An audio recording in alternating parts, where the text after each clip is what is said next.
A falência da Encol foi apenas o início de uma longa e dolorosa jornada para milhares de credores, principalmente funcionários e mutuários da empresa. Ao verem seus direitos e investimentos ameaçados, esses brasileiros tiveram que travar uma batalha árdua por justiça e garantias, enfrentando um sistema complexo e uma realidade dura para não se tornarem apenas mais uma estatística. Esse processo, marcado por lutas judiciais e a busca incansável por respostas, se desenrolou para muito além do colapso da empresa, afetando profundamente suas vidas e modificando a maneira como eles pensavam sobre como conseguir o sonho da casa própria. Esses clientes enfrentaram o desafio de garantir a conclusão de suas obras paralisadas. Sem o apoio da construtora ou do governo, muitos se organizaram em associações de mutuários para gerenciar diretamente a finalização dos empreendimentos. Esses grupos buscaram novas empreiteiras e recursos, coordenando esforços para retomar a construção dos imóveis.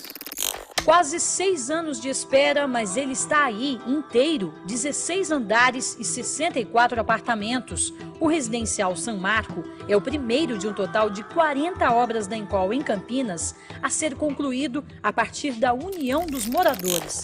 A autogestão foi a solução encontrada para minimizar os prejuízos e, apesar das dificuldades, muitos conseguiram avançar, mesmo que lentamente, no objetivo de finalizar suas casas e apartamentos.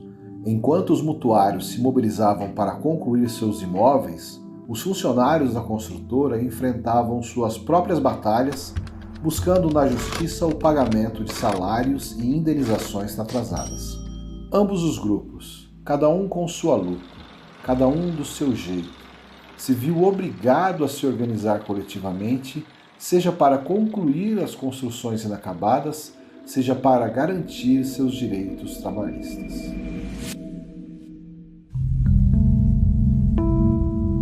Eu sou o Denis Levati, historiador e profissional do mercado imobiliário, e você está ouvindo a Saga da Encol, Ascensão e Queda de um Gigante Imobiliário.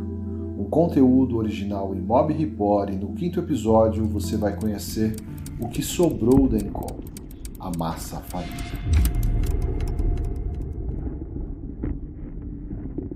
Para os funcionários da Encol, a falência representou muito mais do que a perda de seus empregos. Muitos se viram sem receber salários, que já estavam atrasados, indenizações e direitos trabalhistas básicos, mergulhando em uma longa e desgastante disputa judicial para garantir o que lhes era devido. O fechamento da maior construtora do país deixou esses trabalhadores em uma situação de incerteza e vulnerabilidade, obrigando-os a enfrentar um sistema lento e burocrático em busca de justiça e reparação pelos anos de serviço prestado. Após 23 anos da falência da construtora Encol, que já foi considerada uma das maiores do país, milhares de pessoas ainda esperam por indenizações. Cerca de 7.500 funcionários e mais de 42 mil compradores de apartamentos ficaram no prejuízo.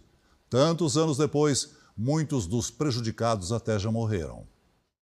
Meu pai passou o tempo inteiro, quando a Encol mandou ele embora, comprando jornais para saber se a massa falida já estava pagando. Todos os dias ele comprava jornal de folha. Márcia se emociona, porque o dinheiro que o pai deixou de receber afetou a vida de toda a família. Gente que foi ajudar ele e tudo, minha mãe mantendo a casa.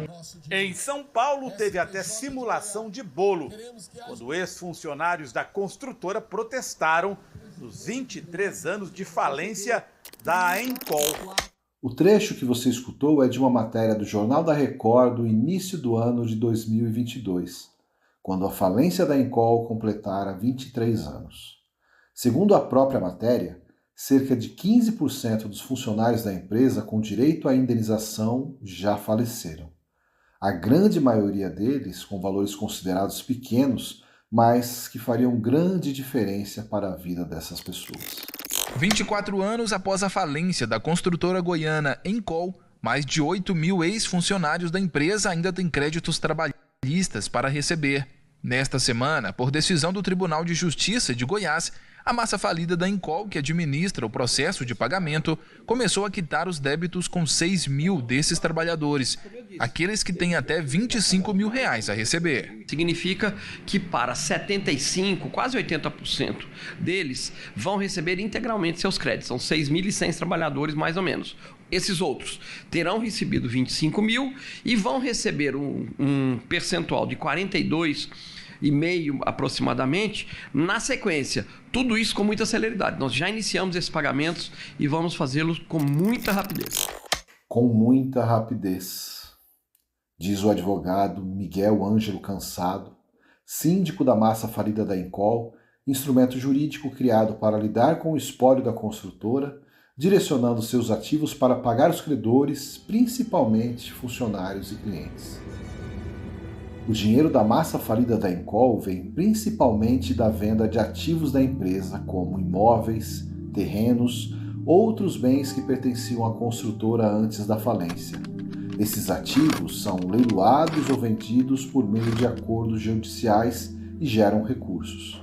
Atualmente, a massa falida conta com mais de R$200 milhões em caixa.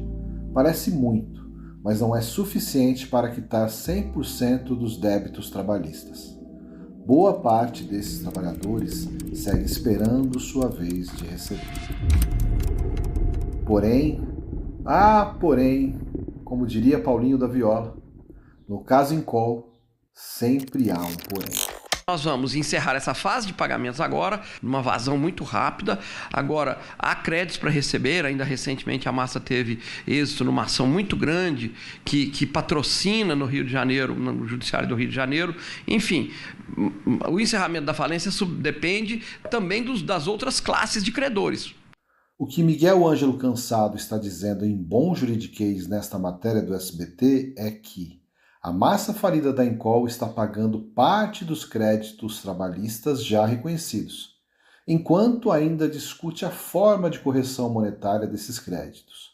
Só que nada é tão rápido como ele diz. Para que os pagamentos ocorram, é necessário um acordo entre a massa falida, um parecer positivo do Ministério Público e a autorização do juiz responsável pelo caso de falência. É o que diz o site da massa falida consultado em setembro de 2024, mas que parece ter saído de um daqueles sites no formato faça você mesmo do começo dos anos 2000. O endereço? massafalidaencol.com.br, que você encontra na descrição desse episódio. Na fase atual do processo, ele traz outro porém, que contribui para a perpetuação desse caso. Aspas para o site da massa falida. Ressalte-se que o cronograma de pagamento é feito seguindo o que preceitua o artigo 102 do Decreto 7661/1945, que rege a presente falência. O artigo 102 do Decreto 7661 de 1945 foi revogado. A Lei de Falências no Brasil, regulamentada atualmente pela Lei nº 11.101/2005, estabelece o processo de recuperação judicial, extrajudicial e falência das empresas em dificuldades financeiras. Nos casos de falência, como o da Encol, a lei define a forma como os ativos da empresa devem ser geridos e liquidados para pagar os credores. Isso inclui a ordem de pagamento, e nessa ordem, a prioridade, adivinhem para quem? Exatamente, os trabalhadores. Acontece que, como frisa o site da massa falida, o caso da Encol segue a antiga lei de falências, porque a falência da empresa foi decretada antes da entrada em vigor da nova lei, datada de 2005, e que surgiu justamente para atender a demanda por um sistema mais eficiente que desse prioridade à recuperação de empresas viáveis, protegendo empregos e estimulando a economia. Diante de tudo isso, os trabalhadores seguem lutando. Massa falida rica e ex-trabalhadores morrendo sem receber. É o que diz uma faixa em imagem postada no Instagram da ABCTE, ou Associação Brasileira dos Credores Trabalhistas da Encol. A ABCTE foi criada para representar e defender os direitos dos ex-colaboradores da Encol, que ainda aguardam a quitação de suas indenizações trabalhistas após a falência da empresa. Em seu site, um pouco mais moderno que o da massa falida, a ABCTE apresenta um quadro detalhado da situação processual dos credores trabalhistas da Encol. Cerca de 8.300 trabalhadores estão habilitados no processo da massa falida. Aproximadamente 6.169 depósitos já foram realizados, representando 60,54% dos 10.190 depósitos necessários, totalizando mais de 153 milhões já pagos.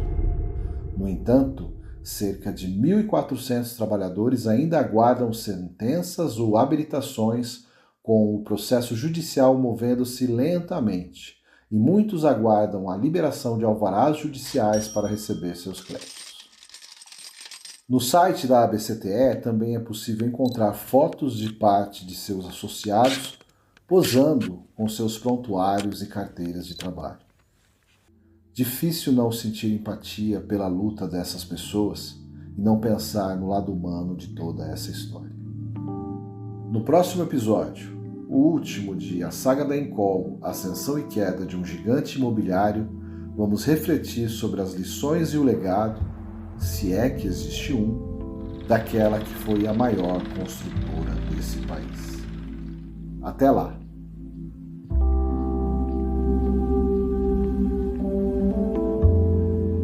A Saga da Encol, Ascensão e Queda de um Gigante Imobiliário é um conteúdo original Imob Report. Os áudios das matérias mencionadas são da TV Record, TV Globo, Bandeirantes, SBT e as propagandas da Encol mencionadas estão disponíveis no YouTube. Eu sou Denis Levati, responsável pela pesquisa, roteiro e locução deste podcast. A edição, sonografia e mixagem ficou por conta de Vitor Schreiber. A supervisão do podcast é de Michel Prado e o projeto gráfico e identidade visual é da Cúpula.